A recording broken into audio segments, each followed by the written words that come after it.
Sorry, messed up to start the show. Welcome in, everybody. What's up? We've got another episode live from Omaha, sort of. Somebody that's going to be on the show later will be live from Omaha, so I think it's what do you call that? It's like guilty by association. We're in Omaha, live in Omaha. So we are going to bring Kiv on later. The team just mentioned it's like breaking news. This is like like Kiv's in the eye of the storm. Exactly. And so we are live from Omaha. No big deal. We're ready to talk some Vol baseball. There is some football news. We've got it all this show. So we're definitely ready to bring you guys a great episode of more important issues. As always, I told you, Landon, I was like, on Monday, I was like, I don't think it's set in that like the Vols are in. I mean, they're playing for a national championship. They're in the final of it, but it hadn't set in. Now that I'm like, Kiv's coming on tonight to talk about it. I'm pumped. It's there. My heart's racing just thinking about it. It's a big week. It's fun. I'm nervous, but I'm excited. I'm very nervous, but like we're here though. So it's like, this is what you work to get to. Everything after this is gravy. Like this is all gravy. Right. That's so weird. It's very like weird. It is, like you said last episode. It's like the Final Four. Like you made it to the Final Four. Now something's got to give. And I've got great news. We get to just hop right into it. We've got, like I said, live from Omaha. We've got assistant baseball coach Ross Kivett on. Welcome back. Hey, I'm glad we got to make a routine out of this. How you doing tonight, Coach? How's Omaha? Oh, dude, I've only been in here for like 6 total minutes. But it's been good. Wheels are down. Yeah, the wheels just touched down.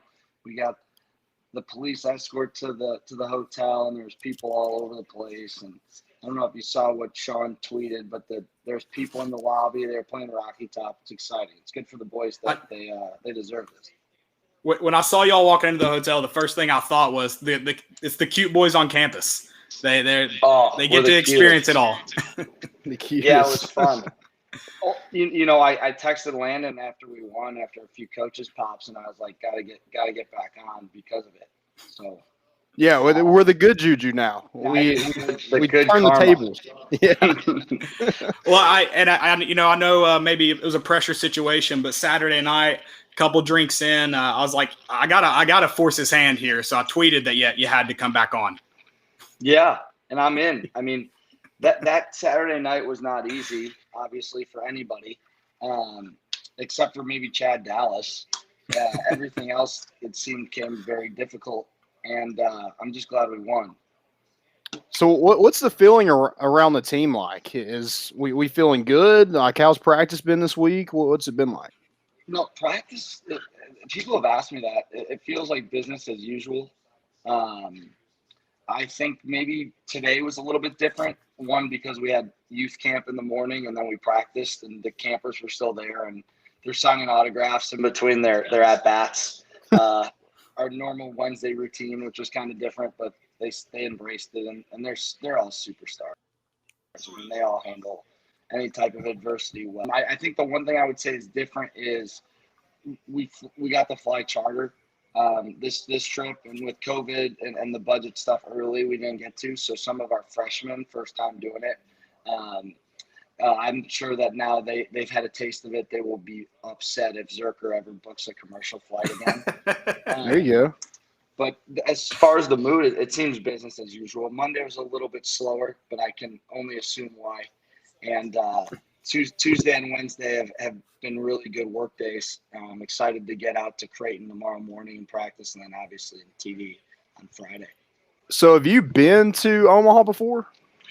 Yeah, Coach V has been wearing me out in the meetings. I'm the only coach that hasn't played in Omaha in the College World Series. I used to play midweek games against Creighton here my junior and senior year. So I've played in the stadium before, so I can kind of help with the experience there for some of the players, especially the infielders. But as far as atmosphere, it's probably a little bit different than a Tuesday 6 o'clock start against Creighton.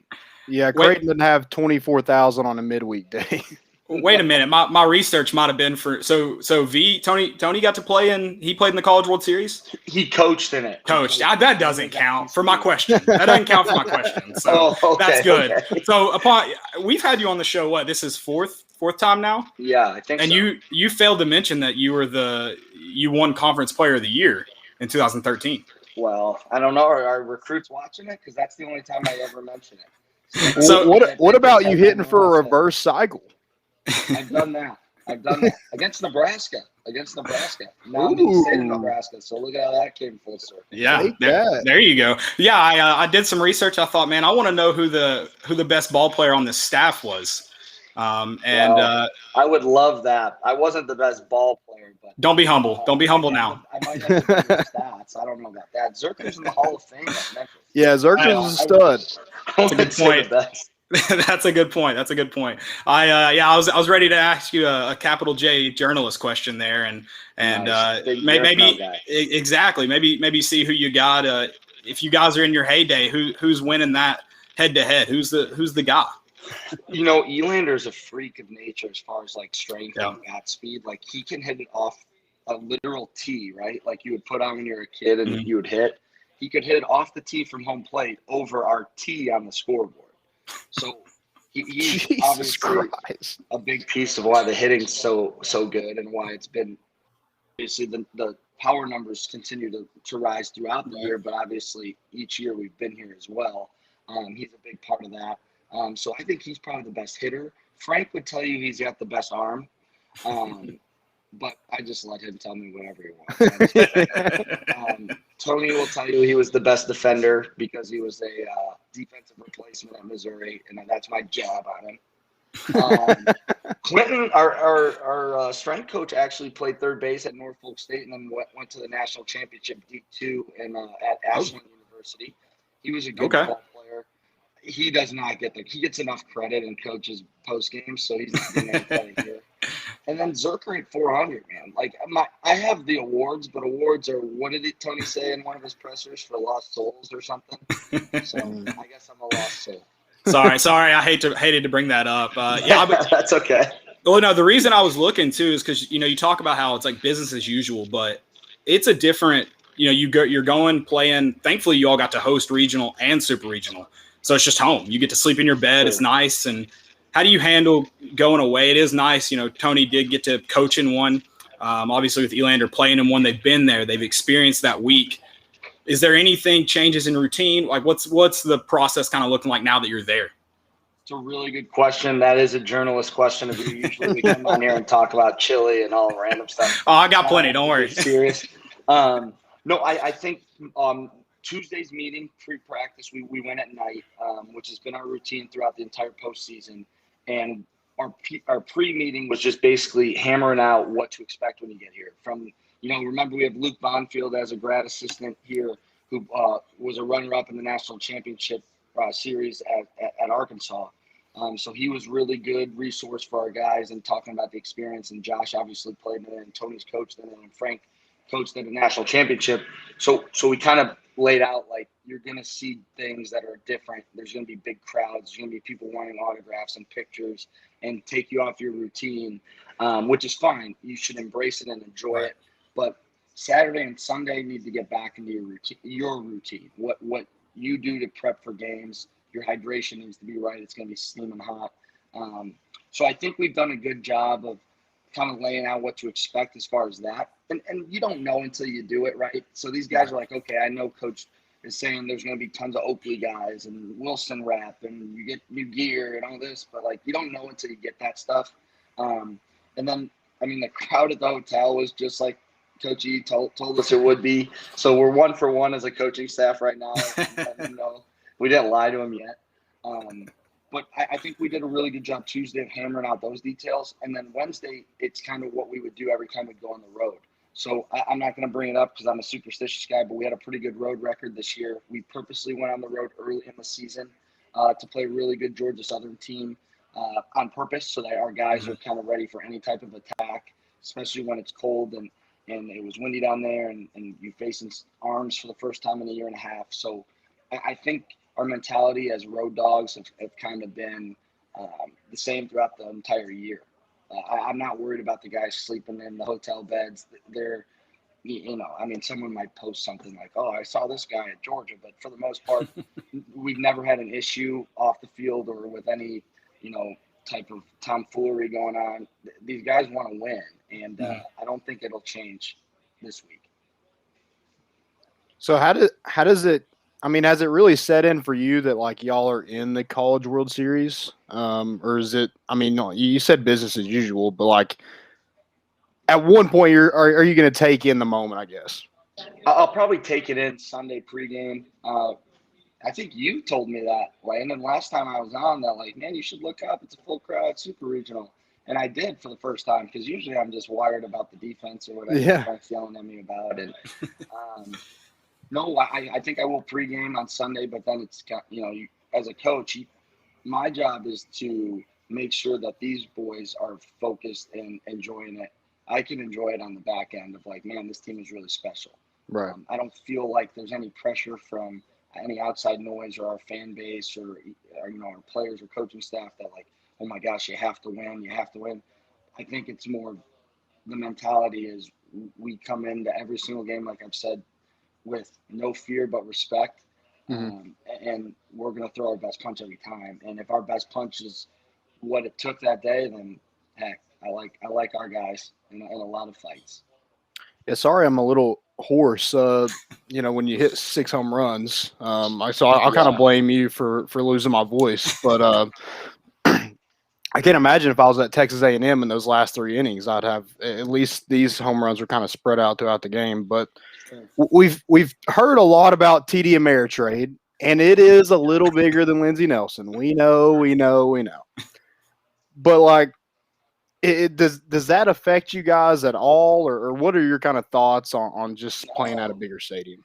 No, and every team that plays us knows what our approach is because they have really good scouting departments. Every team, especially this week, will be well coached. But teams in our league are so well coached that they know our approach. It's not to leave the yard. We take really aggressive swings towards the middle of the field at all times. We like to fight and compete with 2 strikes, but we never leave our approach before that. But for anyone saying that like we try to hit home runs or we rely on the home run ball, the numbers don't even back that up. So and I mean, I'm not trying to get into a feud with people sliding into my DMs, but there's a certain team that isn't playing anymore that does rely on that, and their fan base is very vocal about our ballpark, and it's not the same. So you don't have to say any names, but I was at the store before the show, and I almost bought an NC State hat to wear, but I opted out. Oh man. No, and look, I got a lot of respect for those guys, and one of my better friends is on their staff. And you said it though. Every team in Super Regional, LSU, y'all swept them, but every team earned the right to be there. Like it was going to be a challenge, even for the number 1 team in the nation, the best team in the SEC. By what they did in the season, like it wasn't easy for them. Every team that was there last week deserved to be there, and some teams earned even more. Our scouting guy, Sean McCann, who's incredible. He's our director of scouting. He recruited me at K-State. He's been with Tony forever. He has nightmares for that LSU lineup the next 2 years, and he was very vocal about it. So that's a really good team. They just ran out of gas. Marceau was a little taxed, but he's a superstar. He's going to go really high in next month's draft, and he's deserving. It's very deserving. Losing Jaden Hill, you don't want to say the injury bugs because we've dealt with it all year as well. But they kind of just a lot of freshmen had to step up and they threw more innings than they're used to, and it kind of just ran out of gas at the end. Where our guys are pretty relentless as far as having tough at bats and working counts and not giving in, like I said. So for all the the naysayers or the loud yellers on Twitter that think we only hit home runs, I mean, we average more pitches per at bat than any team in the country. So fun stat. I like that. There's a fun stat for you. I like it. Here's another stat, and it's I don't know where y'all want to get to as far as runs, but I don't know if you know more this, than the other team, Landon. Exactly. One more than the other team. But when you get 5 runs, y'all are 42-4. So I mean did you know that or? No, I didn't. I knew that we did a good job in the hired. league. You should be. McCann needs you as his top intern. Yeah, there you go. We do a good job in the league. I knew that as far as like keeping runs to a minimum. It's because we throw a lot of strikes, but we're more, susceptible to the home run ball just because we do throw a lot of strikes. So the same teams that, complain about our park get to play in it. And at the end of the day, when you have Chad Dallas like he is, or like he was on Saturday, you always like your chance to win. The way Blake Tidwell threw the ball, even though he gave up 3 home runs and 6 runs, we still felt like he threw the ball really well. And he did a really good job in that moment to kind of continue the streak that he's been putting together some quality starts. So for us, I think Frank does an unbelievable job with the pitchers. You've heard it plenty. And I guess I'm just, the 18th, 100th guy to piggyback that take. But he's very demanding on pounding the strike zone and letting the other team beat you and trusting your offense and trusting your defenders. And it's worked. Yeah, when you give when you don't let anybody on base, a solo shot isn't that bad. Sure. And Cheese is the captain of doing it, and his room's like 3 down from me, so I hope you can hear me yelling. I also love this Cheese. I don't know why he does it, but every single pitch he just. That's a golf move. Have you done that with your left arm yet? Get the sleeve up, let the. No, you don't invite me to play golf. Well, I'm letting you listen. You talk about taking it game by game. I'm letting you get out of the games, and then we're gonna hit the links. No problem. Well, then I'm gonna have camp, and you're not gonna be able to play when I can play at 9:00 at night. Oh, no, that's the perfect. Oh, summer night golf's perfect. Don't test me on that. Let's get the glow in the dark balls. With the flashlights. The flashlights that you're looking down. Yeah. No, I will say this though. As good as the stuff is in our league, and our league is really talented. There's a team here that's really good at it too, that's in our league, but I don't know if there's better than that as far as giving up a home run and the next pitch is let's go right back at them, next task type deal. So I will give our pitchers credit where it's deserved there, that they don't give in. They trust their offense, they trust their defense, and they're just going to keep putting it in there. And how big of a boost was that on Saturday to have that lightning delay and have Chad Dallas come right back out there and just shove it? It was good for all of us. I mean, even the coaching staff, man, I was wired. I was fired up. That was probably too much. I was fretting a little bit, and me and Adam Lowe, our head man, saying that we don't fret. And it was a good reset. Guys, some of our spread was still in there, and Liam was like pounding a plate up. I'm like, you got to play shortstop in 25 minutes. You throw up. Just kind of relax. Yeah. They all kind of just relaxed, Dang. There was a time for them to go there, and no one said anything. It was just like, guys, we're not playing like ourselves. Let's go out there, and we're going to score this next half, and then we're going to get going. And Jordan Beck had a really good strike swing in an inning. And once we got that one, even though they run an inning or innings later, we just felt like we were right there ready to do it, Whereas at the beginning of the game, we felt like we have no chance, Not that we don't have no chance, but we were so sped up. It felt like, man, we might never get to that level of loose focus that we're so good at. And then the lightning happened. Right. Well, what's that too? What's that Sunday? Because Sunday and Saturday, you mentioned Saturday was just a grind to the end. Yeah. How hard is the mindset to stay in it? You get up big on Sunday.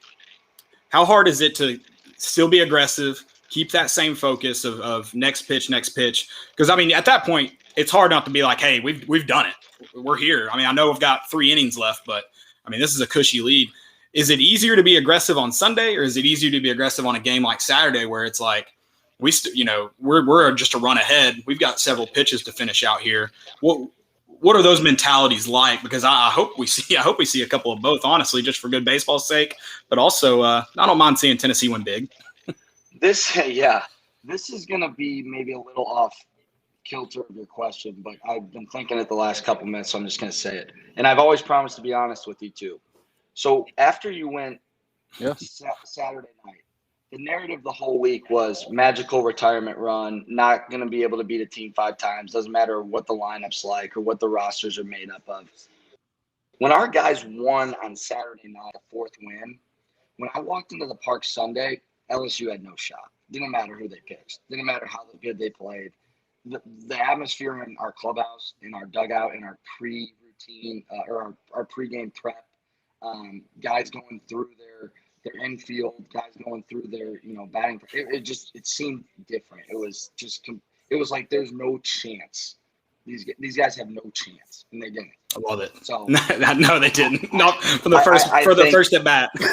Yeah, and Dylan Cruz is such a freak that Good God. It doesn't matter who was. Dude, it didn't matter. DeGrom, he was getting hit off DeGrom that night.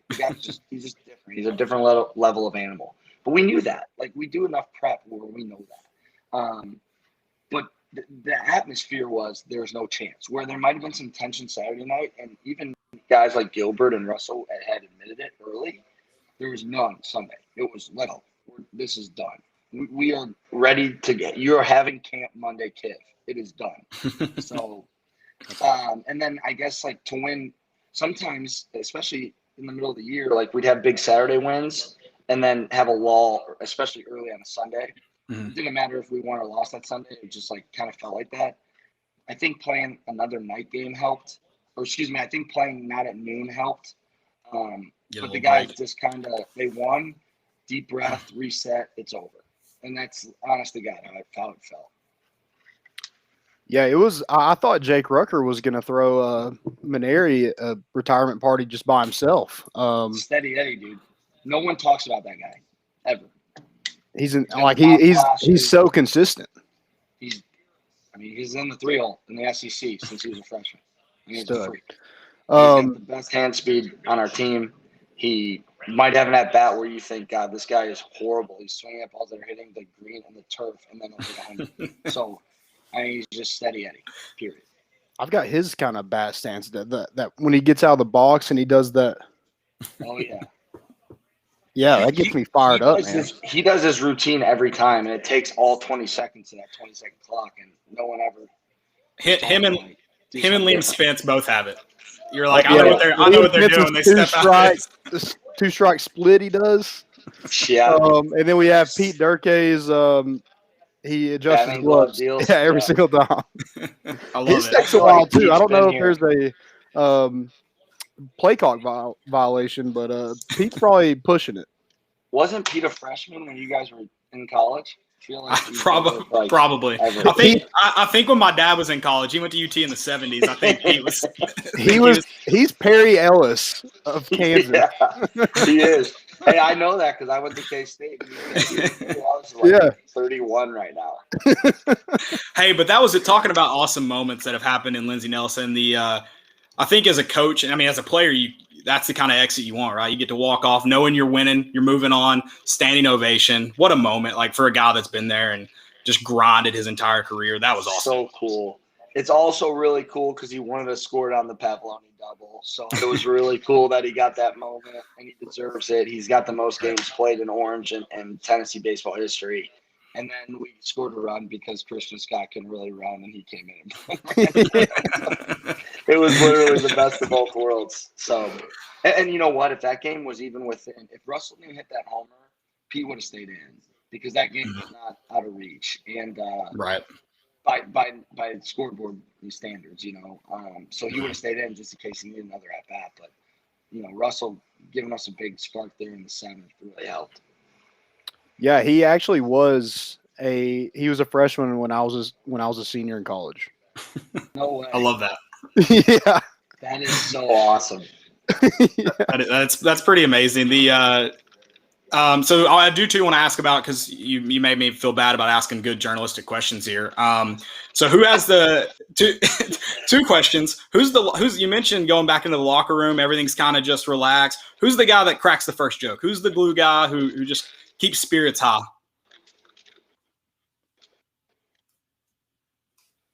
Did I lose you? So Russell will crack the joke. Oh yeah, sorry, I got you now. I got you now. This is awkward. Almost got that bad connection. Minutes. It's probably me. We're good in this hotel. Okay. Russell will be the first guy to try and tell a joke, but like everyone's like, "Oh, that's like the stick." Russell's the funny guy. Liam's the guy. Russell. People are gonna get they're gonna listen to me and be so mad about this, but like Liam's like, he's the guy, you know. I love it. It helps to have the accent, right?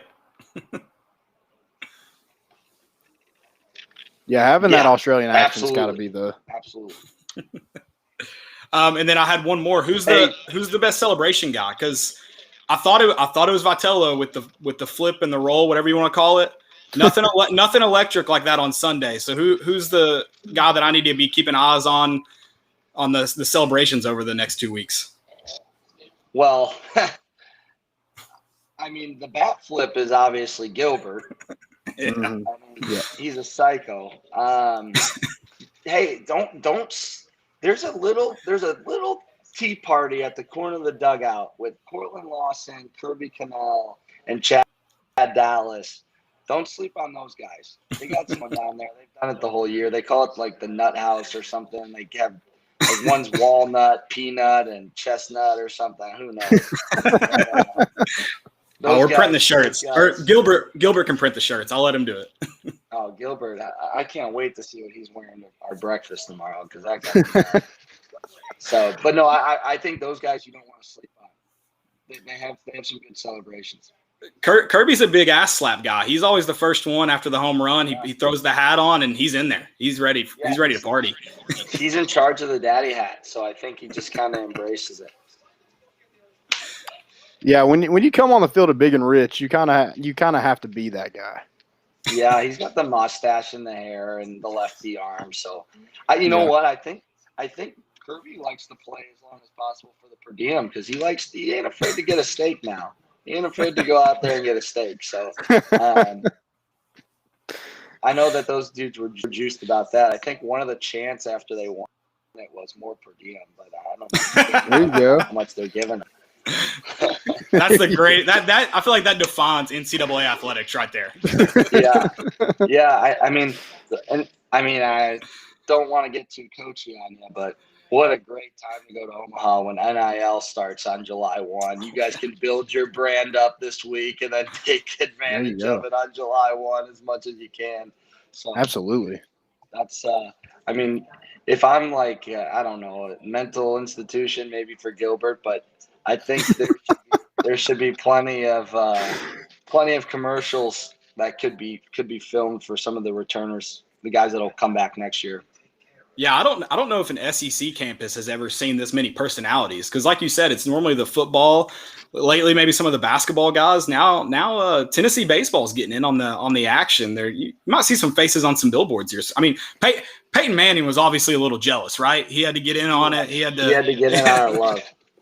No, you know what's crazy? Peyton told us when he threw out the first pitch against Arkansas that he'll see us in Omaha, and he meant it. And that's the first time, Vitello was like, man, that's the first time he's ever said something like that. So I think he kind of felt the vibes when he was there because our guys aren't like they don't get starstruck and they don't get they really obviously respect Peyton. They're just like shooting the shit with them like they're homies. Like, man, like on the Parmesan commercial, did you do that like a lot of times? Like how many takes was that? I mean, there's questions being asked and all sorts of. So can we get your best Omaha? The one, yeah, go. No, I had to do it on the plane today, and I'm happy to be here, but I had to pay the piper because I was making fun of Vitello's acting. And I had to get it, which I wasn't good either. But hey, I say I was good. I just said he was bad. What did you tell him? Did you tell him he was like a Hallmark Channel actor, or what kind of shade you throw at him? Asked him like a guy that can speak to anybody at any situation. It wasn't like an audience. It wasn't like you were on the Tonight Show. Like you were stuttering. Like you're on, like you're on more important issues. Yeah. See, yeah, perfect. It's perfect. Hopefully, we get him back. We'll see because I'm excited for this trash talk. If we hopefully maybe get him back in a second. I think what I appreciated though was the bad acting of the entire video. It felt like two dads just cutting it up. Right. Yeah. The dad jokes and the cheesiness, that's what made it.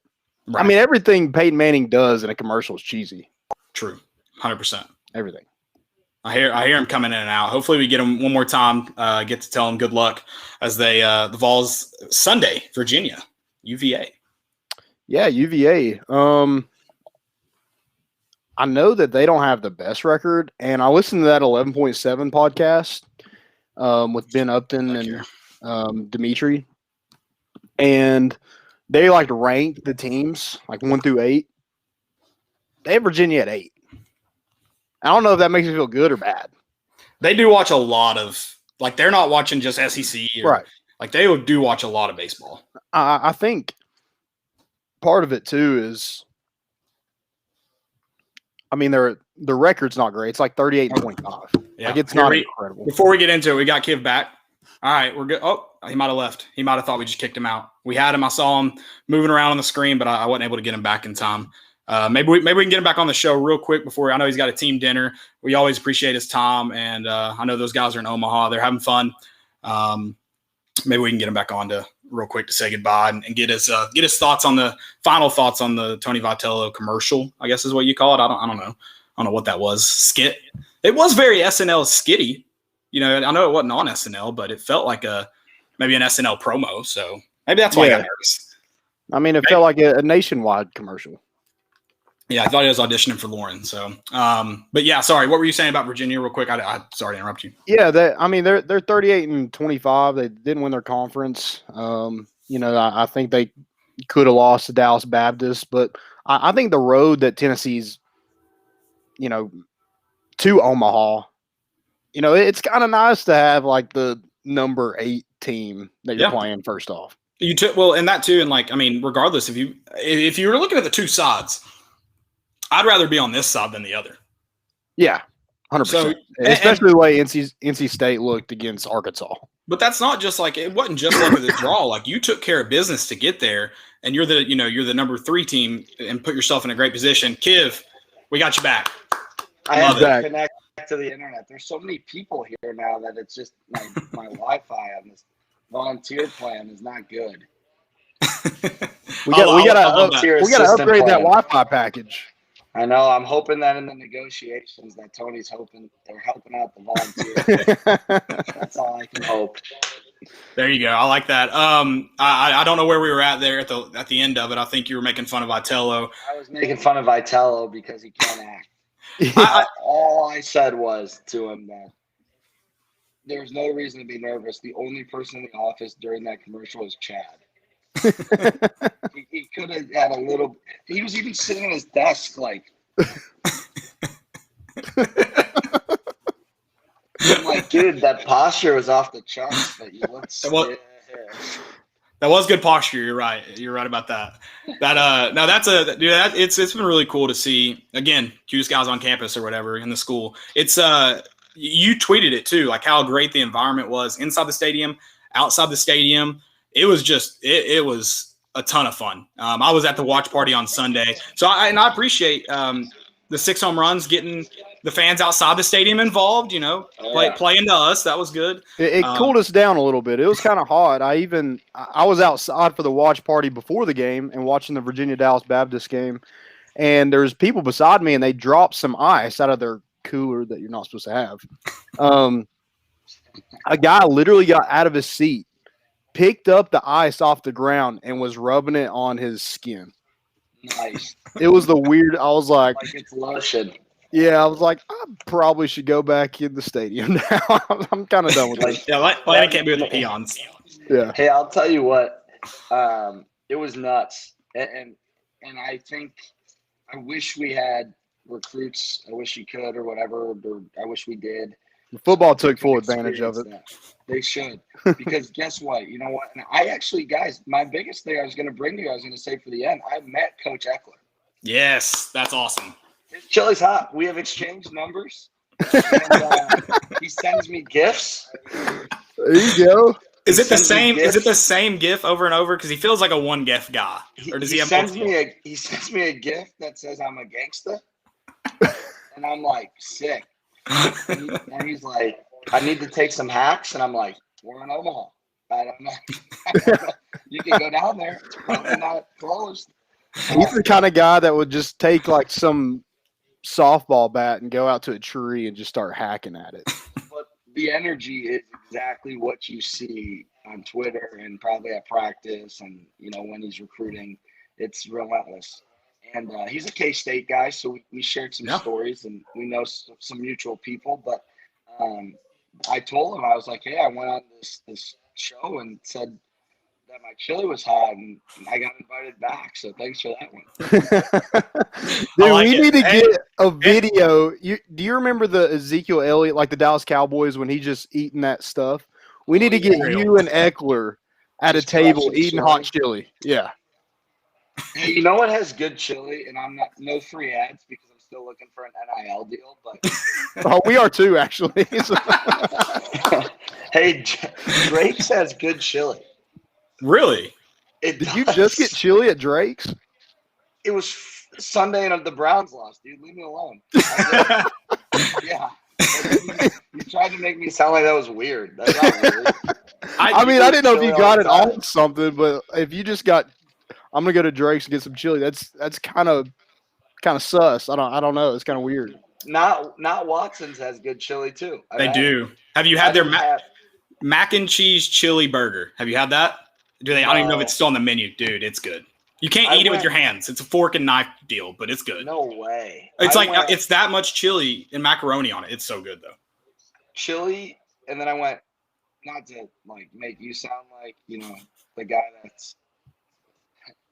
Anyway, I got a kale steak Caesar salad. They don't even have it anymore, but it was delicious. Kale. I don't think there's not like a bad spot to eat down there. There just isn't. Even that Japanese restaurant that I think like they I don't even know what it's weird. It's weird. It tastes good. I've had it. Dude, a good breakfast place. I don't know. Have you had Ruby Sunshine? Yeah, I had brunch there. It's delicious. Dude, fantastic. Here's the problem is I didn't take COVID seriously with my body. And now we're about to do official visits again, and I'm just going to get fatter.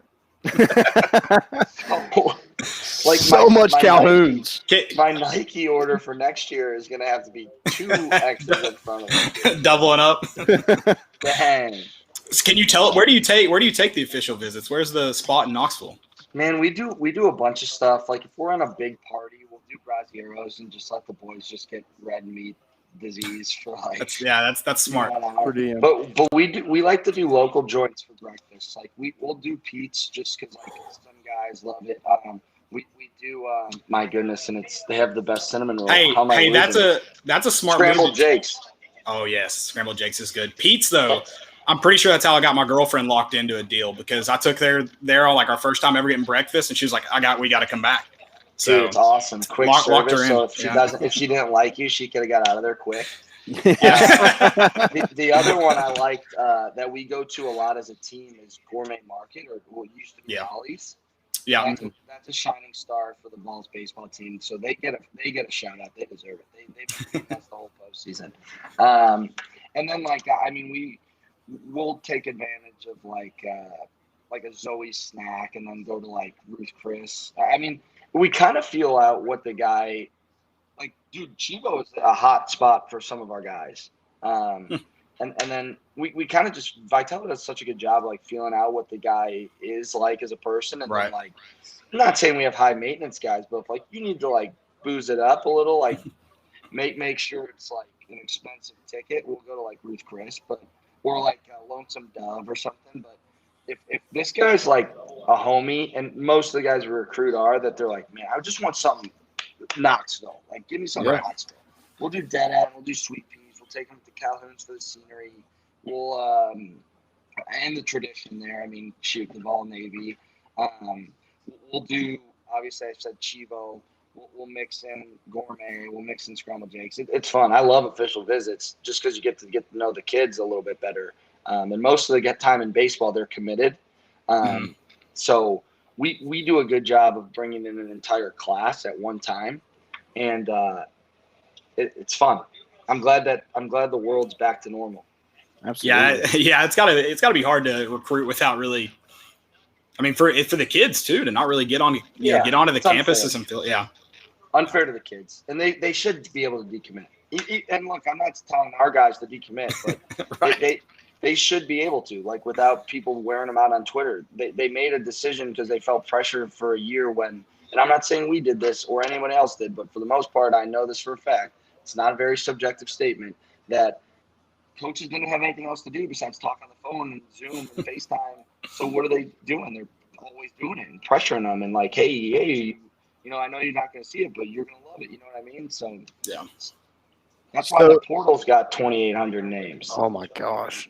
Well, so I know we just kind of gone on a different topic, but recruiting, how so you obviously, you go away to school at Kansas, pretty good little drive from home. Sure. How important is the actual feel of the city you're in, the location of the school, not just the school itself? How important is that to these guys coming in and when you're seeking out your home for 3-4 years, whatever it may be? Whenever I'm driving them back to the airport, I tell them, dude, this is just two friends talking. I'm not telling anybody this. Could you see yourself living here after college? When you sign your big check in the first round, could you see yourself moving back here and starting a family here? And if they say yes, I know we have a good chance. The city is so important. The fan base is so important. And I'm not trying to pull my boss's boss and say text a buddy, because you're allowed to be critical. You're allowed to have passion and emotion, and you're allowed to talk it out. But talk it out in general or hammer me and Vitello and Heupel and, Rick Barnes, yell at us. The kids do not deserve that. Remember, they're kids. Right. So if they don't play well, you've had a bad day at work before. I've had a bad podcast with you before. I've ran bad camps, and no one yells at me, right? Yell at us, not the kids.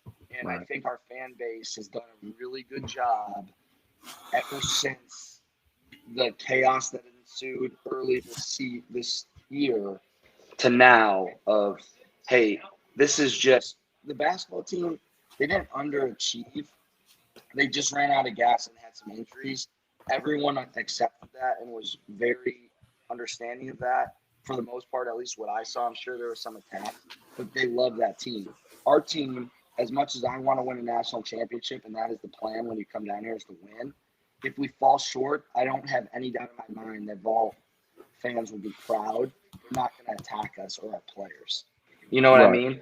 When the football team wins 9, 10, 11 games, I'm a realist, and look, I hope they win every game. But let's just be honest. If they win 10 games, don't fret about the 2.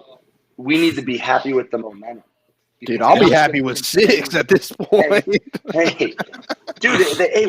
Here's what I ask: If we win 8 games next year, and I had this conversation with Zerker, we should. That's when you extend a guy. That's when you say, let's keep going with this guy. Keep this band together, because look at the most successful teams on campus. And I'm not being the D word about this. I'm just being honest. We've had no staff attrition in 4 years. Yeah. The Weeklies have had 1 staff attrition in the last 15 years or 14 years.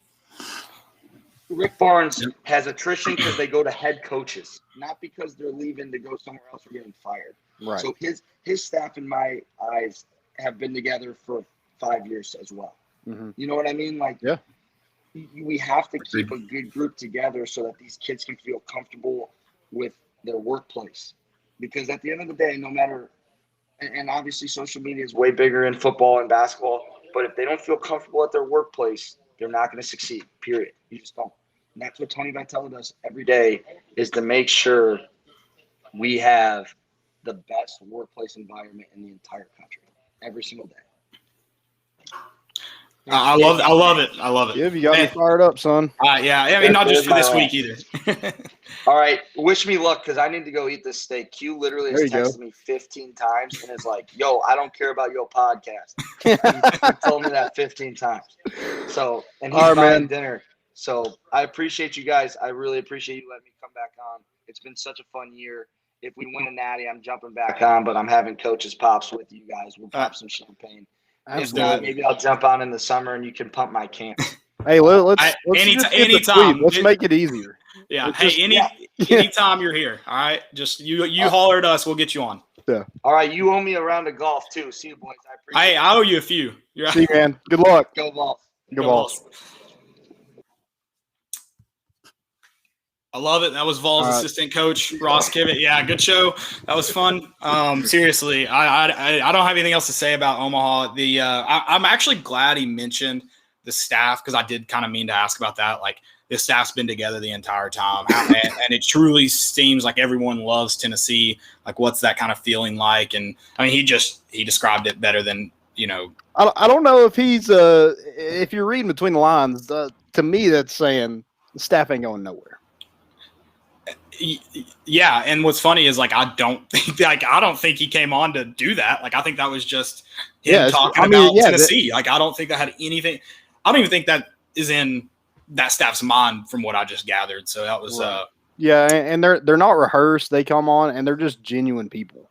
Yeah, and that's that's why we like to get these guys. I mean, they've been great to us over the past couple of years. I mean, we joked about Pete Durkee being, but we've literally these guys were freshmen when we started really covering this team. So it's crazy to see the success that they've had over the past couple of years and see 100%. It kind of, I guess, come to – it's not at an end yet, but, this is it. This is what you worked for 4 years to get to. Yeah, and, I mean, he said it. You want to win it all. That's why you're in Omaha, but they know what they've done this season. It's something to be proud of. Dude, this is I said it before the show, kind of everything after this is kind of just gravy. You want that ring. You want to wear the hats that, you get after the, after you get that final out. But at the end of the day, you've won 50 games. This has been the best. This has been the best season in Tennessee baseball history. I don't think that's all. I guess you could argue there's some, some that are close to it. But, I mean, when you look at the amount of wins, you can't tell me college baseball isn't at its peak right now. Hopefully, it isn't downhill from here, but it's definitely the best across the board it's been. And Tennessee's done this and done it with what you would say a new staff, a new head coach that are, they're just 4 years into it.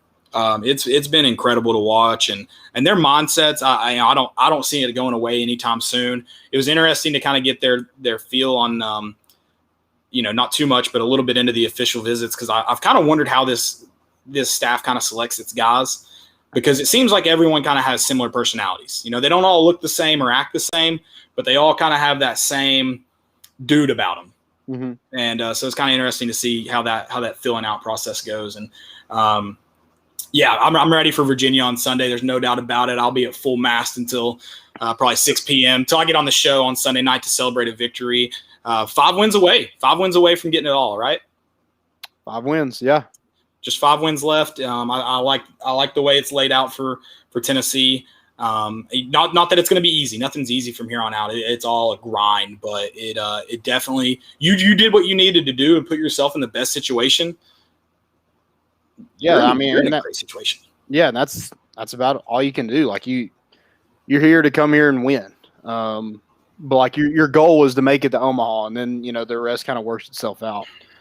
Just kind of like the Final Four, and you were talking about the official visits, and I think he mentioned Rick Barnes and how they like that staff. I think they kind of take after that staff when it comes to recruiting guys that fit, number one. Right. And that's Rick Barnes. I think they play pickup. They play 5-on-5 when official visitors come in and stuff like that. And then, I'm sure Rick Barnes gets a ton of feedback from the players and just be like, hey, he doesn't fit here, or, this guy's a good fit. Let's go get him.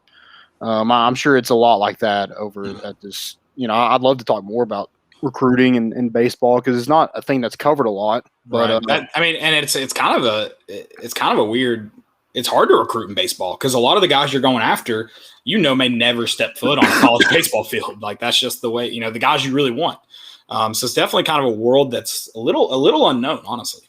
Yeah, and guys are committing when they're freshmen in high school, and, Right. like Tennessee has a commit at Farragut who was a freshman last year. Like it's just, and there's not a lot of decommits and stuff like that in baseball. Usually, when it's done, it's done. And I did read something on right after the Arkansas and Tennessee thing that maybe it was about recruiting a Tennessee commit. After he'd already committed. I don't know if that's one of those unwritten rules, but usually, like when a kid commits in baseball, usually they're done. Yeah. Yeah. I'd love to talk it more. I'm sure, Kid mentioned coming on the show, so I'm sure we'll get plenty of opportunities, maybe even in the fall and summer months to. Dude, I'll pop a discuss champagne bottle on here.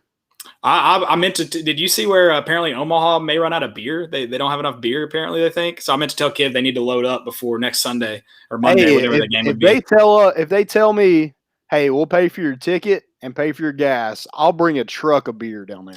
Landon, that's a felony, bud. You can't be transporting alcohol beyond state lines. What are you doing? Is that real? I don't think it's a felony. I made that up, but I think it is illegal. It's just beer. I think it is illegal. What about seltzers only? That's not a felony. Seltzers, you're good. You're definitely good. I'm with you there. I'll be in Omaha, and like you said, the first thing they say they need. Did anybody forget their lucky cleats or gloves? Because I'll be happy to fly out there with it. Absolutely, and I did. If we make the championship series, I'm going. Are you? Yeah, you decided it. Yeah, I'm jealous of you. Maybe I'll hop on a flight with you. I need to be there. But sorry, Chad, I might have to cancel your bachelor party, but I'm going to Omaha. All right, let's first off, great show live from Omaha. We're back in Knoxville and Johnson City. We that was a great episode live. Quick. Very, very quick. Real quick, let's touch on some football stuff. I'll give Kiv, this is no hate at all. We just don't have a lot of time left. You can have all of our time. If you didn't have to go to dinner, the whole show would have been that. So I'm not complaining. But Neyland, it's at 100% capacity. That's kind of expected news, but also good to get. I will be back in Neyland. More important issues tailgate is a go. Dude, we're planning it out. Was it yet? It was yesterday. I meant to call you last night. I'm sorry, but you're good. But yeah, we talked about it a little bit. It's sorry I keep coughing, dude. I don't know what is happening to my throat. I literally think it's from yelling on Sunday. Like that's the only thing I can think of. Because who gets freaking like a sinus infection? People in East Tennessee. Well, I mean, who gets one in the dead heat of summer? People in East Tennessee. I guess so. It's very East Tennessee of you. It just caught me. I don't know. But yeah, it's no surprise that we're at full capacity. Right. I mean, baseball just wins, so again, read between the lines. But that's cool. Do we think it gets to full capacity this season? I don't know. I think you will for the big games at least. Right. I don't know about for them all. But you think the first game is a sellout? Who is it? I don't even know. Bowling Green, sorry. No. I was like, surely it's not Pitt. Pitt's early. Pitt could, if you're 2-0 going into Pitt, is that what you would be? Yes. I think there's a possibility, yeah. If you play good. Pitt is your second. Pitt's second? Game. Yeah. Okay. Maybe not then. But Pitt, I think has a possibility just because it's an opponent you don't always play. Season ticket holders that weren't there last year are going to want to get in. I think it's possible, your big games and Pitt included in that. Yeah, I think you'll see it. It does suck. It's at noon. The pick that does suck. I think you'll see at least 2 or 3 games at 100,000 though. So yeah, that'd be cool. I do know that Danny White said that he'll have some new stuff planned out for the fans and stuff. I really think after this weekend, at least for the big games, I think you got to have a watch party outside the stadium. So many people come to the games just to tailgate, or come before the games just to tailgate, and just to experience like the Vol Walk and stuff. I think if you did something like that at like Circle Park where you already have a kind of thing set up, or something like that, you keep 5, maybe 10,000 people there. And you kind of keep that environment special. And you can't do it for every game. Bowling Green, that's not the case. But Alabama, Florida, Georgia, I mean, if the weather's good, Kentucky, you could easily have a very similar environment that you did outside Lindsey Nelson. So who's at home? At home, it is Georgia and South Carolina this year, I guess, are your big ones. Gotcha. Yeah, so Georgia, I mean, that one's going to be in November, so that one's probably going to be pretty packed. Yeah. South Carolina will probably be packed. But, dude, those two teams are terrible. South Carolina? South Carolina and Tennessee. Yeah. It does look like a win on the schedule, though. Might get some more seats in the butts in the stands. You know what pissed me off, and this is kind of going back to baseball a little bit, but I did have this pulled up that Tony Vitello won't get a bonus unless he wins a national championship. Yeah, because he took a pay cut. And I was about to say, I'm not blaming it on Tony. No, it's not. He did it for the school. Well, Jeremy Pruitt did take one. It was the assistant coaches that didn't. It was Cheney. It was, I don't remember all of them, but I think he gave up his bonus, but not his salary. Oh, okay. Gotcha. Yeah, all those other coaches, besides T. Martin and Jay Graham, were the only two that gave it up. Yeah, that's so stupid. Very stupid. I hope, someone mentioned it. Maybe when this restructure happens, maybe there's some back pay coming Vitello's way. There certainly should be. You made plenty of money these last 2 weekends. Negotiate that in your contract. Yeah. Hey, I should have got that. Give me that money that you gave the fired assistant coaches. Exactly. I mean, karma is a big old. Well, I told you, that came out middle of the season. I said, this feels like the beginning of the end for this staff. Yeah. Didn't think it would happen when it happened. I thought it would happen much earlier if it happened. I'm not agreeing with the way it happened, but dude, I was thinking about that today. Philip Fulmer at that presser where they got fired for recruiting violations said, well, recruiting's certainly been good. I mean, what the crap? And then he hired Kevin Steele. So that was fun. Let's stay with the bad news for football. Which is funny. I think baseball's taken so many minds off of it. I didn't even see you when you sent that. I had to go look up what you meant. I didn't even see that Wideman had been reported that he left. Yeah. Which I know it kind of flew under the radar. He has apparently been gone since like spring ball, and it was kind of confirmed this week. But yeah, Malachi Wideman is no longer with the program. If you're like me and just missed it. Yeah, I know somebody from Fanside had tweeted like, "This is a big hit to Tennessee's passing game." How?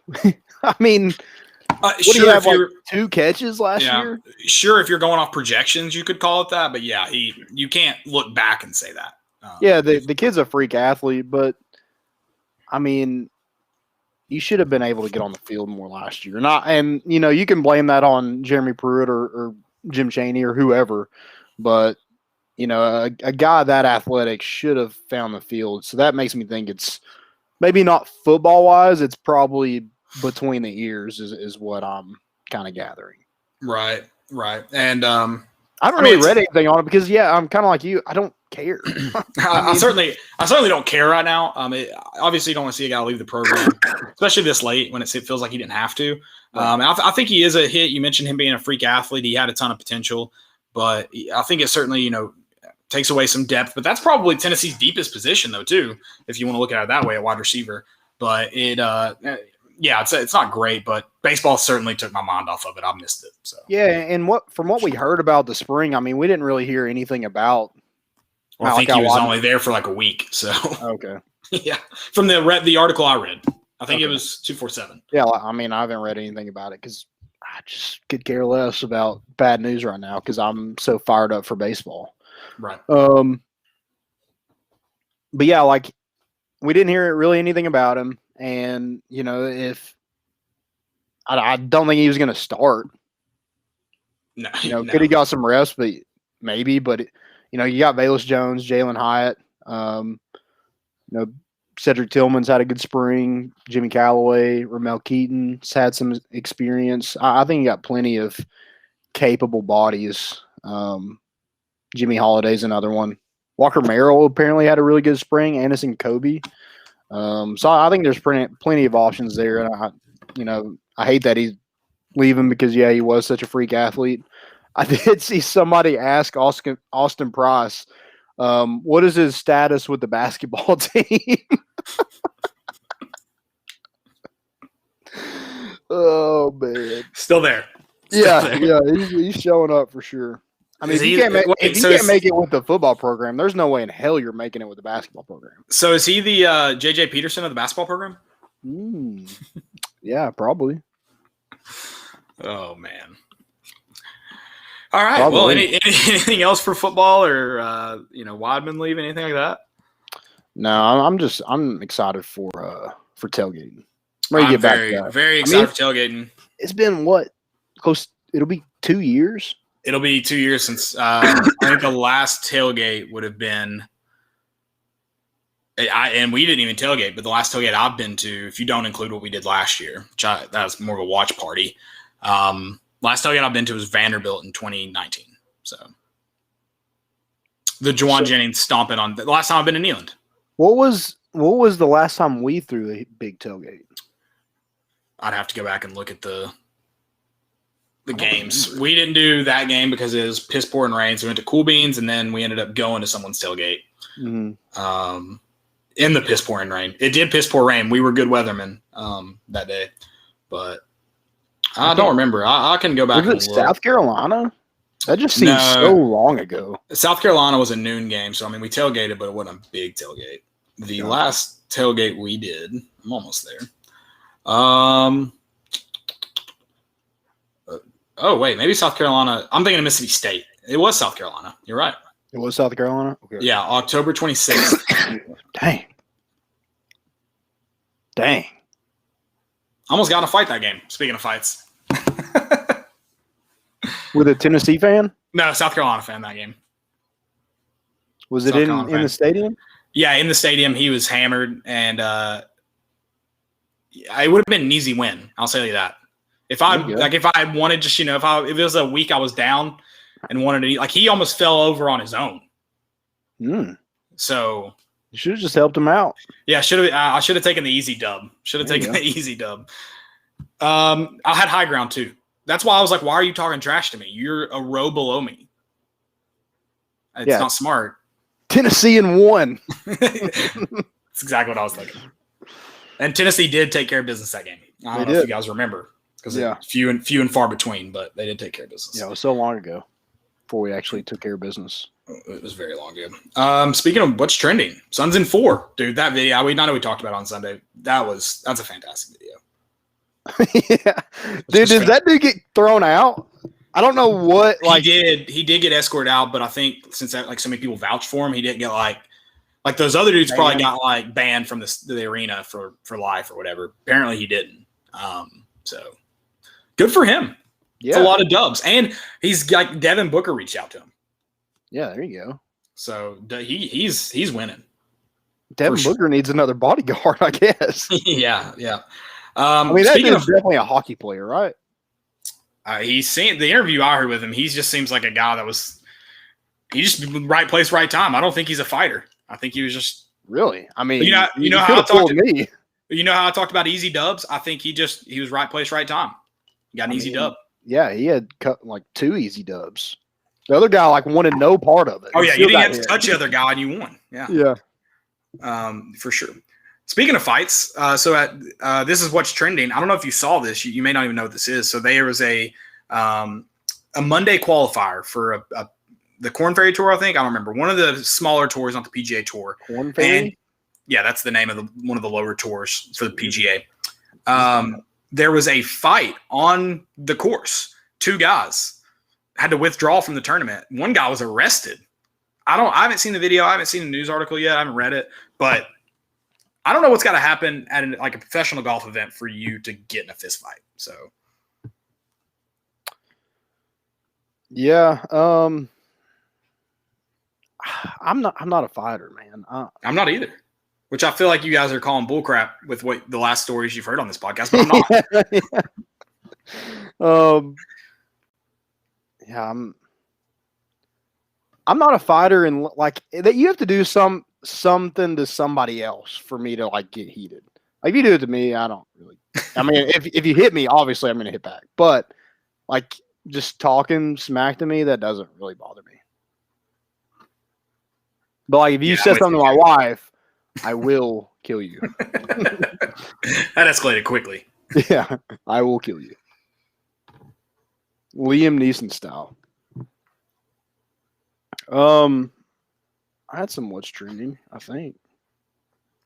I can keep rolling, no worries. Speaking of golf, U.S. Open this week. If you guys want a winner, John Rahm looking for revenge. Maybe he had to withdraw from the Memorial. Was it the Memorial? Yeah, because he tested positive for COVID. He is good for the Open, and I think he's coming back with a vengeance. I'm going. He's my winner. John Rahm. John Rahm. Who's DeChambeau or Dustin Johnson? Who's winning out of those two? Who's higher? Who finishes higher? Yeah. DeChambeau just won a U.S. Open.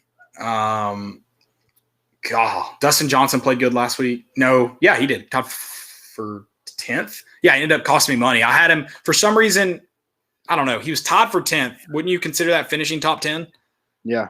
Well, like split the money. So I don't understand it. I don't know. Like, I think I would take Dustin Johnson just because DeChambeau is going to probably be in some tough spots. Like the rough at Torrey Pines is terrible. And, I mean, DeChambeau's going to take chances with the long club. So I got to imagine he's going to be in some trouble this week. So I would take Dustin Johnson over DeChambeau. But if you're talking about the two guys that are like into it right now with each other, Brooks and DeChambeau, is that who you meant? No, because I think there's is there a boost? Yeah, a boost of which one finishes higher. Gotcha. Okay. But I think DeChambeau finishes in front of Brooks Koepka. Okay. Yeah. So we called it. Mike Bianco has been on campus at LSU and interviewed for the job. Wait, so was that real? I know it got tweeted, but like, was it like was it from a legit person? It's like source. That's what I mean. Damn it, Caleb. I don't know. Well, these people just tweeting out. Like, yeah, I hear you.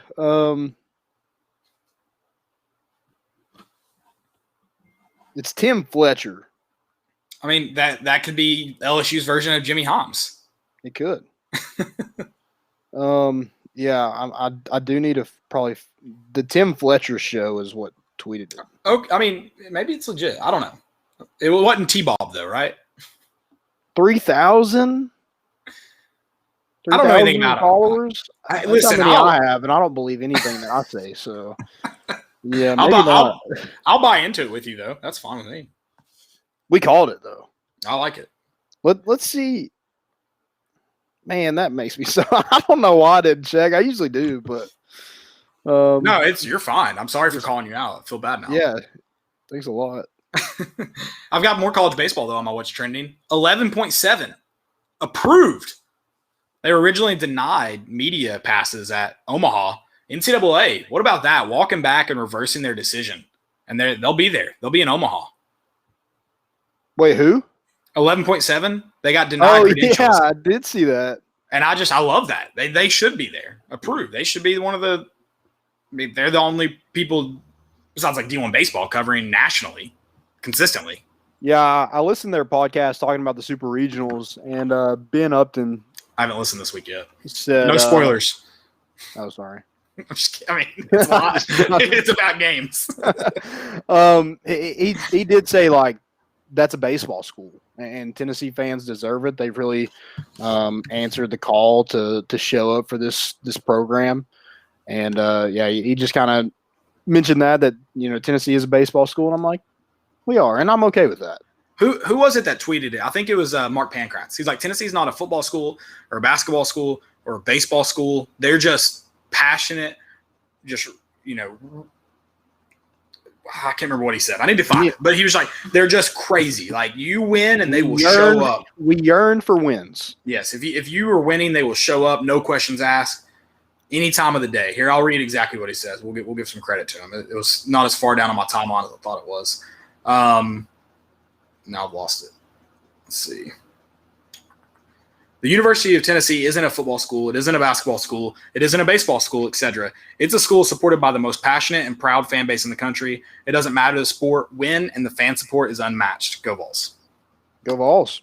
Couldn't have said it better myself, Mark. I tried and failed. So It's just true. It's 100% true. I've got two more. USA soccer jerseys, new kits, and they look phenomenal. I'm a big fan. They look beautiful. I wonder if I don't know if they're just men's or women's. I wonder if the women wore them tonight though. They played in Nigeria. I don't know. I don't know if they wore them tonight though, but they're beautiful. They just released them today. Gorgeous. My next one is the National College Baseball Writers Association. That is a mouthful. Released their All-American teams, and Chad Dallas is a third-team All-American. Much Better than deserved. none. Yeah. Yeah, I don't know how you're an All-American, but you can't make All-SEC. That's not a shot at Chad Dallas. That's a shot at the SEC. Right. I feel like that's a slap in the face to the voters of that. So yeah, I know. Kiv said Marceau is a stud, and he might be, but he ended up 7-7 on the year, and Chad Dallas was 11-1 as a Friday night starter. So, and I would guess that Chad probably has more strikeouts because, like Kiv mentioned, and Tennessee attacks the zone. Yeah. So chances are he has more. Yeah, chances are he might have more. I don't know what the stats say, but okay. My last one. This is me coming at it kind of blind. Maybe you've read it. LeBron. Does the ring count? Does his latest championship count? Because now he's saying they shouldn't have played. Dude, he said it. He was about it. It's pissing me off. It's so annoying. I haven't read the whole thing, but he's going on about just be quiet. Well, he was going on. I assume it was in relation. Is Chris Paul is the only one that's like injured right now, right? Like at least recent injury. Yeah, I know. So I think Major League Baseball is insane with injuries. Right? Like it was like when every good player in fantasy got hurt like 2 years ago. You remember that? That's kind of how it's like in baseball right now. Yeah, so he just went on a big tirade. So I do think, and I think the Nets should absolutely win a NBA championship because they did not have to go through the bubble. Right. I think that's, and I don't know exactly who else, but I know the Nets didn't. But like, if you didn't have to go through the bubble, like you should have an up if you got a good team, obviously. But I mean, with their super team and not having to go through the bubble, getting that extra time off, I just think that. I mean, I'll say this about LeBron. I'm not making excuses for him because I think he's been annoying. Really annoying, but to be 34 years old and get 2 months off and have to play another full season, that's tough. Okay, let's not call it a full season, what he plays. Oh, right. I mean, right. He didn't play, like he was injured. And well, he's not even just always, he battles some injuries because he's 34, but a lot of his is just load management. Yeah. That's another thing, too. Yeah. He plays 38 minutes. He's been doing load management his entire career. And so, like, I don't know. It's just, I don't know. It's just. I'm not saying it can't improve. I'm not saying it can't improve, but like, LeBron's been playing the game how he's wanted to his entire career, like playing the season. So it's like, I don't know. It's just, and I feel like that's if you can do that, great. If you can win games and do that, great. If you can't, then it's because you're going to have to be better than the best. And could you injure yourself doing that? Sure, but isn't that just kind of part of the game? Yeah, and I'm not just talking about the Lakers. I mean, the Heat made it to the finals. They got blown out in 4 games. The Raptors didn't. I think they got beat. The Celtics got whooped, and they got a really good team. I just think that those teams that were in the bubble just really struggled throughout the season, and then when it got to playoffs, they were just gassed. Yeah, I don't know. I don't know about that's whatever. My point is LeBron's ring doesn't count. That's my point. Yeah, it doesn't count. That's fine. And the one team that you kind of wanted to see win it, then Chris Paul gets hurt. Yeah. Like after the Suns in 4 thing, I'm like, dude, I hope they win it now. Suns in 4. Is the Jazz Clippers game? Is that tonight? When is that? Yes. And then the Hawks play the 76ers. if I wasn't so exhausted, I'm not watching NBA tonight. But nah, way too tired. I'll be getting off here and go to bed. And y'all are going, Caleb, it's 9:20. Yeah, I know. I'm excited. I got a full belly. Raven made steaks. She had to go get her last COVID shot. So she got home and made steaks. I literally ate that last bite at 7:55, and I was like, I gotta go. Oh, what a stud. Shoving it. So, yeah, I'm just sitting on a full belly, just trying to, like, hold my eyes open. Love it. We're getting old, man. I know. We're getting Pete Darkale. Well, I stayed up until freaking 5 a.m. this last Saturday, so just celebrating a Tennessee victory. I know, just me. I've No one with me. So much. I went to the beach, and then I went to Nashville. Like, I'm gassed. Yeah, like, I'm so excited this wedding is in Knoxville because – yeah, you are.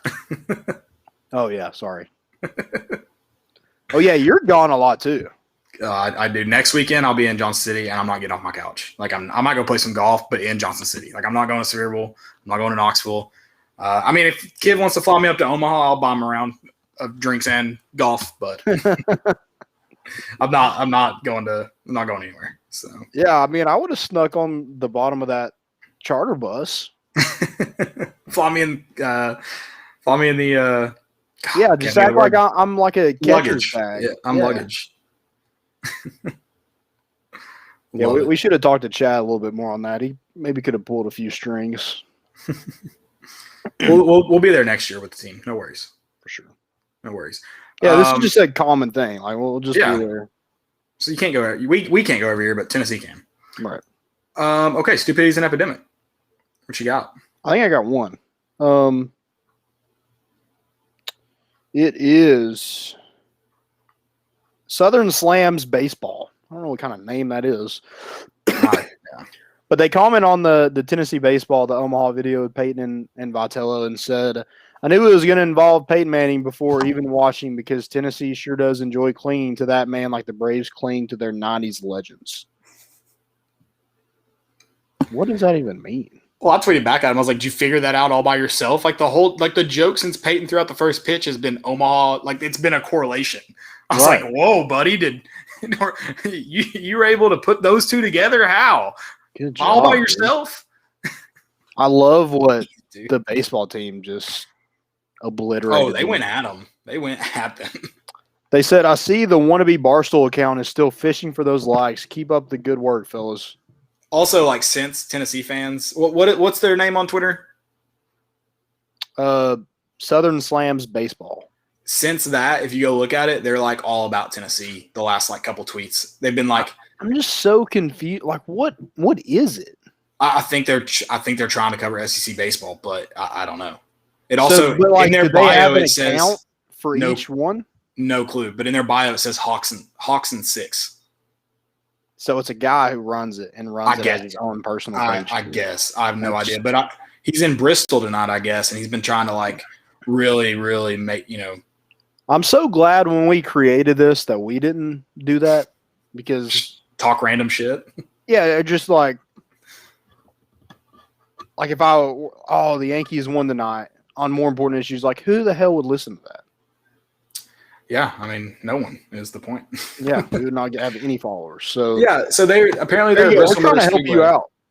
Yeah, apparently they're at Bristol Motor Speedway, and like they've just been tweeting like, oh, they tweeted Tennessee football needs to play an annual game at Bristol Motor Speedway under the lights. That's my biggest Tennessee take for today. It's like, dude, shut the hell up. Nobody cares about you. And no one wants to do that. No, everyone was like, that's the worst idea ever. Yeah. Speaking of stupidity, that's another one. That is just a bad take. That's a really were you there? That's absolutely no. Yeah. No, I mean, like, it was cool, but like never again. Right. Never again. It'd be easier for you now. It would be. I would throw a nasty tailgate. No problem. Everyone's invited.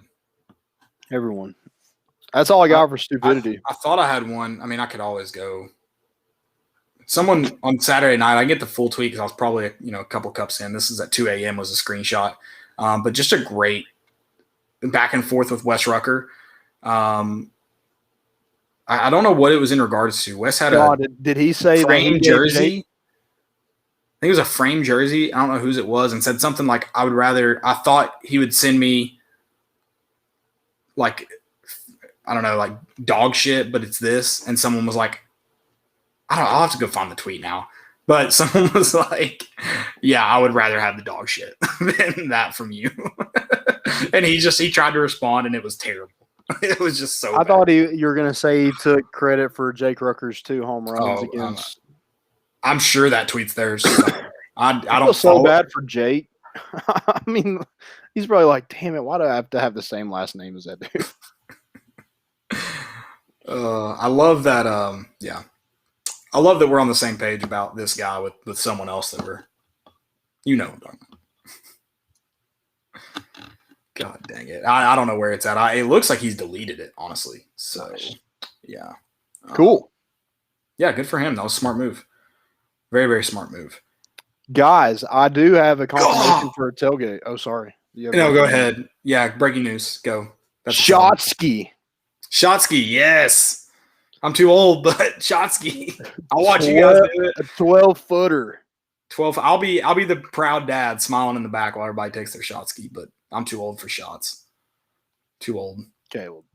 Yeah, I mean, shut up. I know. I mean, we're going to be doing Shotsky at 10 a.m. Oh, for sure. For sure. What I was going to say, I meant to talk because Kiv didn't like my idea of the band, I don't think, last time we had him on. I told him I was an idea guy. Did you see this week where a minor league team, instead of playing like walk-up music over the loudspeakers, they had a band behind home plate? Oh, really? Yes. Dude, it'd be even funnier a mariachi band. I mean, I think it was pretty much that. Nice. It was pretty weird. So, but it was also kind of cool. Somebody did bring up the band when I was sitting at that watch party for a little bit. They're like, instead of the loudspeaker, why don't we just have the band come? Yeah, see, that's not good. But I do think for big Saturday night games, I don't know how it would work because I'm sure baseball has rules about that. Well, I don't know. Cowbells at Mississippi State. But I mean, dude, why do they have all the let's establish this. I'll let you get your point across in a second. Rocky Top is great by the Osborne Brothers, phenomenal. But as far as in the stadium, nothing beats Pride of the Southland playing it. Yeah, I mean they're both heaters. They're both heaters, but the Pride of the Southland is a much more stadium Rocky Top. It's way better. Yeah.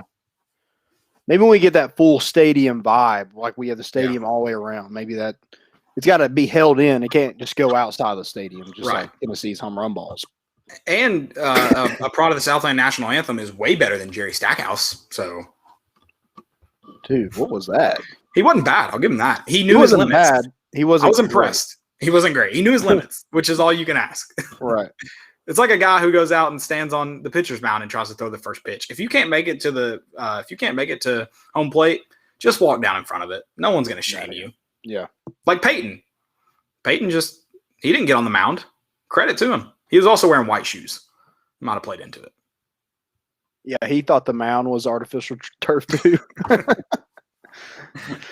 But I want to know why do all the big time people in Knoxville sit on the porch? I get it's a party. I get it. But you're so far away. Josh Dobbs, Grant Williams is out on the porch. Dude, put their ass right behind home plate. I think it's like you said, it's the party environment. There's no seats. It's kind of just rowdy. I think it's great. I think I would.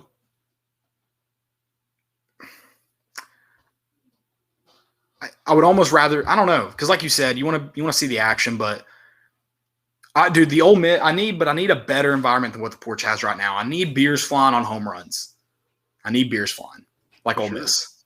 So, you okay? Got a plug on the screen? Yeah. Well, no. I was seeing if my dad was in this actual picture behind. Oh, okay. Okay. Because his seats are right there, so I don't know if he is or not. Let's see. Well, now you're gonna go full screen there if I do that. Let me see if we can. No. Oh gosh, that's in your face. We can check after. I was gonna try to do it. That's fine. In the middle, but yeah, it won't work. I don't have anything else, guys. Omaha Sunday, 2 p.m. We'll be here afterwards. I plan on celebrating. Regardless, Tennessee's gonna be I like that, the mentality of just pitch by pitch, whether you're up 6 or you're down 1 or whatever it may be, up 1. Tennessee's just kind of got that same mentality there. He called I think he was referring to Jake Rucker, Steady Eddie. Like that's kind of the whole team. Like they kind of just have this even kill about them, and the approach is a very, very much so a championship approach. And I'm not saying they're definitely going to win it or anything, but they definitely have the mentality to go do it. That's why they've gotten this far. Other teams have that mentality. It's why they've gotten that far. But Tennessee's got a lot going for them right now. 5-game win streak. They've also and like I said, they just have a mentality that sets them apart. And best team in school history. I'll say it right now. 50 wins. I mean, the stat that you gave Kiv, and I know we talked about it on Sunday. 42 wins. That's good. 42 wins is good. You were just talking about when they score 5 runs or more. Yeah, 42-4. They won a lot of ball games this year. I don't think they're done. I think you're going to see that add on to that total. It's going to be an exciting 2 weeks in Omaha. And hey, I don't think that may not be our last live show from Omaha. Yeah, I mean, we do have another kind of championship series is that Monday, so maybe we get them on for maybe late Sunday night after a win. Yeah, he doesn't know that we booked him into a full deal. He doesn't know that. He signed the contract. Yeah. But yeah, just going to be another great atmosphere. I hope it's painted orange. Unfortunately, we're not able to go due to work, but we made that championship series. My bank account can suck it up. I like it. But that's all we got. You got anything else? You good? That's it. Shout out to Dylan for producing again. We appreciate you. Yeah, Dylan. My guy. There you go. Hey, look, come for the curtain call. I like it. I had one more thing if I could add. Yeah. I've got Stupidity is an Epidemic. It's a little late, but I just thought of it. Herm Edwards at Arizona State, with all that's been going on with their program that got released today about like recruiting violations, paying players, everything like that. You go back to what happened earlier. Arizona State's president or athletic director, whatever it was, called Tennessee a mess during our coaching search, which rightfully so. I mean, yeah, he wasn't wrong, but it's an easy shot. Bring up old tweets. That's been a focus of mine all pot day. calling the kettle black. Yeah. So that was mine. I just thought that's pretty ironic. Yeah, and you're Herm Edwards. You can't be 87 and cheating. You're gonna get caught. Yeah, come on, Herm. Not exactly as spry as he used to be. Playoffs. Yeah, that's great. That's a great point. Well, guys, appreciate y'all. Appreciate Kiv coming on. Good luck to the Vols. Playing Sunday at 2 p.m. Eastern time. Yep. I guess I don't even know what time zone they're. They're central. Okay. So 1 p.m. 1 p.m. Yep. Go Vols. We're bringing the boat in, and we out.